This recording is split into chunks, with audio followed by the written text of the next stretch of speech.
view. The first battlefield is always internal. If you lose in your mind, you'll lose in real life. No matter how strong your exterior looks, you can wear the best armor, speak with authority, you dress for victory, and walk like a warrior. But if the conversation in your head is weak, negative, or compromised, the war is already lost. Every mission begins and ends in the mind, you. That's where confidence is built, courage is formed, and clarity is born. It's also where fear festers, insecurity whispers, and doubt sets landmines that detonate in your future. You don't need a sword to destroy someone. All it takes is a repeated lie planted in their thinking. That's how generational cycles stay alive, through thoughts, not chains. That's how manipulation spreads, through suggestion, not force. That's how demons in disguise, friends, family, lovers, break you down. Not with obvious attacks, but with subtle messages that sound like truth. You're overreacting.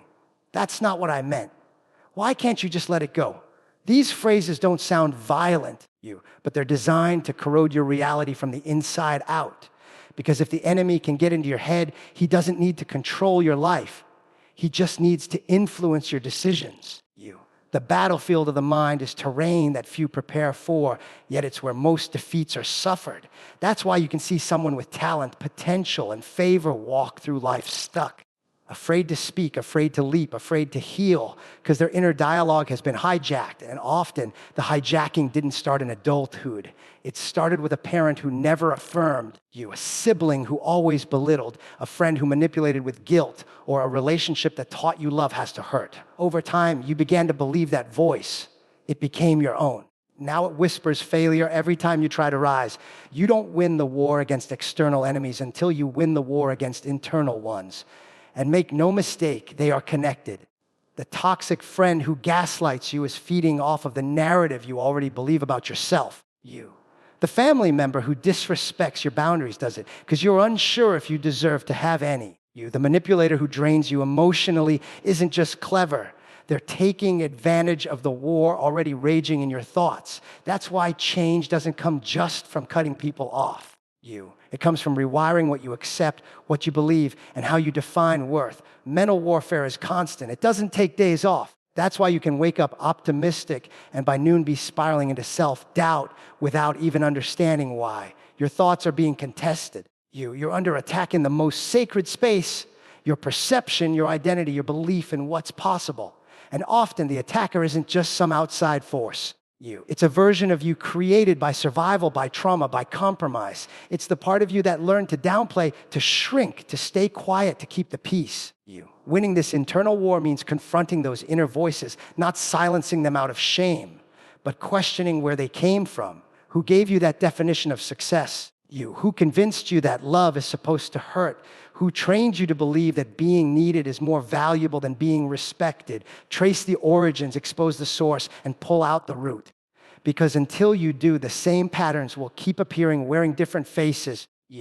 Calling themselves friend, family, lover, or even God's will. Your freedom starts the moment you take back the ground in your own mind. Not just through positive affirmations or motivational quotes, but through disciplined thought, spiritual clarity, and a ruthless commitment to truth. Not every voice deserves access. Not every opinion is valid.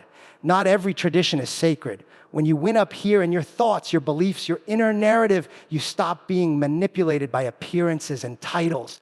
You start seeing clearly. You start choosing wisely. You start flying with precision instead of drifting with guilt. Because your mind is the cockpit, and if that space is compromised, every part of your life will crash, no matter how high you climb externally. Demons wear disguises. They smile, hug you, say, I love you, and slowly dismantle your confidence through manipulation and guilt. They don't always come in with rage or violence. They come in with charm, with timing, with the ability to read your weaknesses and shape themselves around your needs. They don't force their way in. They wait until you open the door.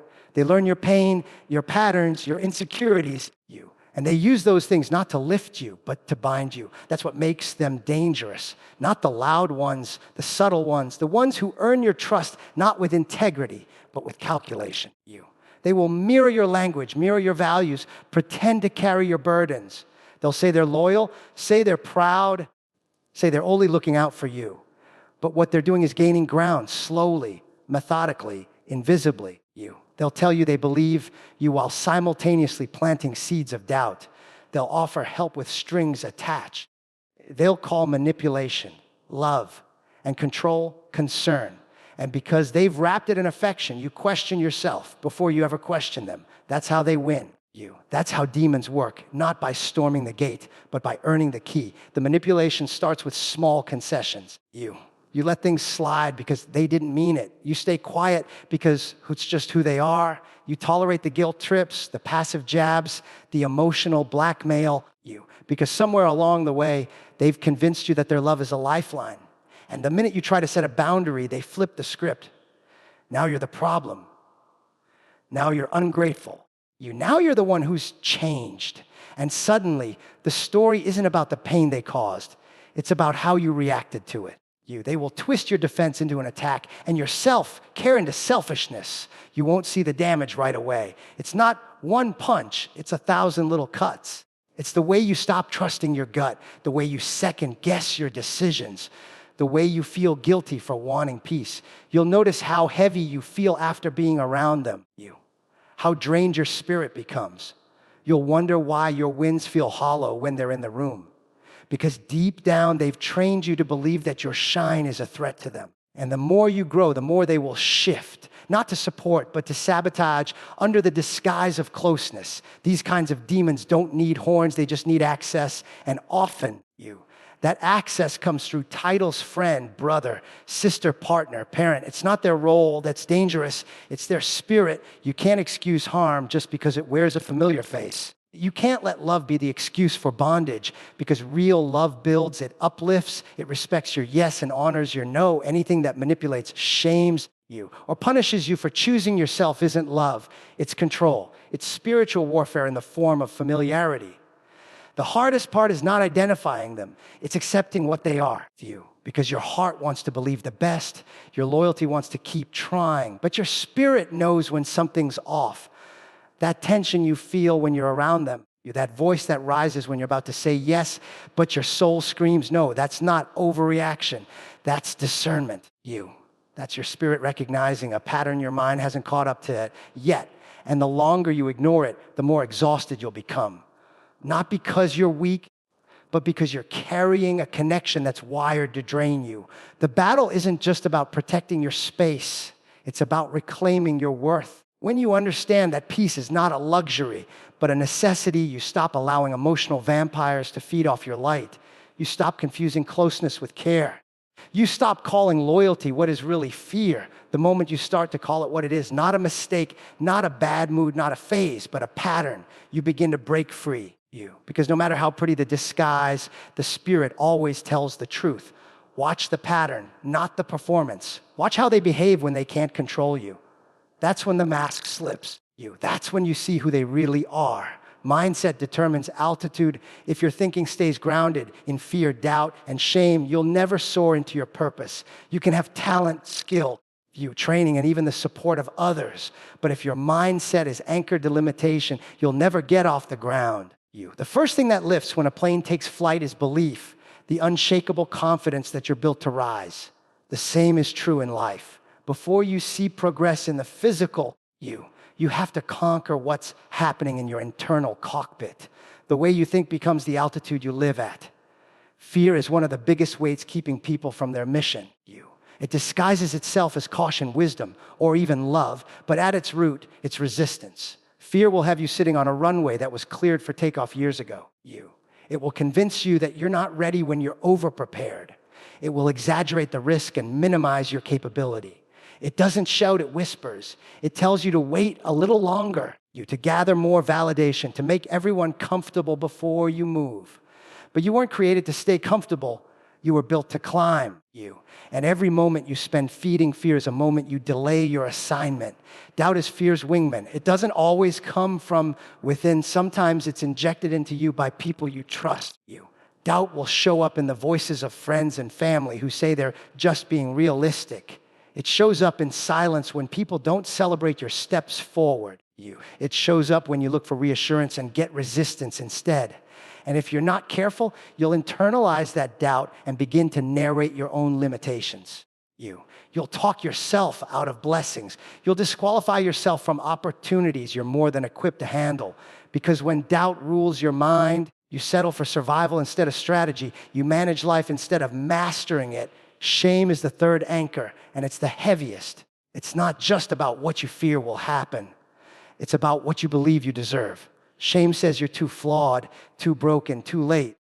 It reminds you of everything you've done wrong and uses it as evidence against your future. It plays highlight reels of your failures and makes you forget your victories. And what makes shame so powerful is that it often wears your voice. It doesn't just attack you, it impersonates you. It becomes the internal monologue that questions your worth. Sabotages your confidence and keeps you grounded in regret. But mindset is a choice, not a condition. You're not stuck with the thoughts that held you back. You can retrain your thinking. You can shift the way you speak to yourself. You can build a cockpit that doesn't just respond to turbulence, but rises above it. When your mindset aligns with your mission, altitude becomes natural. You stop reacting to every opinion. You stop needing applause to feel valuable. You stop shrinking your power to fit someone else's comfort zone. You start walking like you're called. You start speaking like you're capable. You start living like you believe you're chosen. Every great pilot knows that takeoff requires force. It doesn't happen effortlessly. It demands power, push, and sometimes a little shaking. But once you break the gravitational pull of fear, doubt, and shame, you begin to rise. And when you rise in your mind, the rest of your life follows. The atmosphere changes, your circle shifts, your choices sharpen, your boundaries get stronger, your time becomes protected. Not because life gets easier, but because your mind gets clearer. You start filtering every situation through purpose, not pressure, through calling, not comfort, through faith, not fear. You're not meant to taxi on a runway for a lifetime. The capacity to fly is already inside you, but the fuel comes from your mindset. Every powerful decision, every healthy relationship, every strategic move, it all starts with what you believe about yourself when no one's watching. If you think low, you live low. But when your mind decides to climb, the world has no choice but to adjust to your altitude. They will gaslight your intuition, convincing you you're the problem when your spirit is just sounding an alarm. The most dangerous enemies aren't the ones who attack you head on. They're the ones who infiltrate your peace and rewire your reality while smiling in your face. They don't shout you. They don't throw punches, and they rarely leave evidence. What they do is plant doubt inside your discernment. They chip away at your confidence, one manipulated moment at a time, until you stop trusting your own spirit. You begin questioning your instincts, minimizing your discomfort, and excusing behavior that you would have seen as toxic if it came from a stranger. That's what gaslighting does. It slowly disconnects you from your God-given radar. You feel uneasy around them, but they tell you you're too sensitive. You raise a concern, and they say you're overreacting. You set a boundary, and they accuse you of being selfish. It's not always in the words. It's in the tone, the guilt, the subtle eye rolls, the strategic silence that punishes you for standing in your truth. Over time, it becomes less about what happened and more about how they made you feel for noticing it. These people don't need to be loud to control you. They just need access to your emotions. They weaponize your empathy. They twist your compassion. They exploit your loyalty and turn your kindness into a weakness. And the moment you try to reclaim your clarity, they throw your own heart back at you. How could you think that about me? After everything I've done for you, you're making a big deal out of nothing. They frame your intuition as instability. They present their manipulation as concern. And the more you try to explain what you feel, the more they deny your reality. But your spirit never lies, even when your logic is tangled in confusion. Even when your memories get rewritten by their narratives, your soul knows the truth. Your stomach tightens, your energy drops, your thoughts get clouded, and deep down, something inside you starts ringing like an alarm, not because you're broken, but because you're being warned. That discomfort you feel in their presence isn't random, it's wisdom. That voice whispering, this isn't safe, isn't paranoia, it's protection. Gaslighters hate clarity. The moment you stop seeking their approval, they lose their power. The moment you start trusting your gut, they can't control the story anymore. That's why they work so hard to keep you second guessing yourself.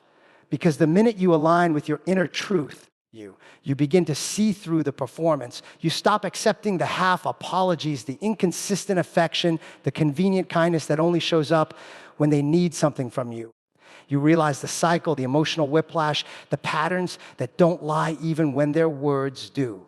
It takes courage to believe yourself when others are telling you you're wrong.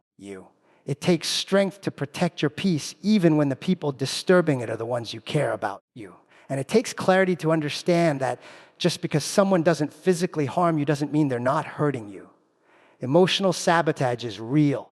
Spiritual warfare doesn't always come with fire. It comes with confusion, guilt, and twisted loyalties. You can love someone and still walk away.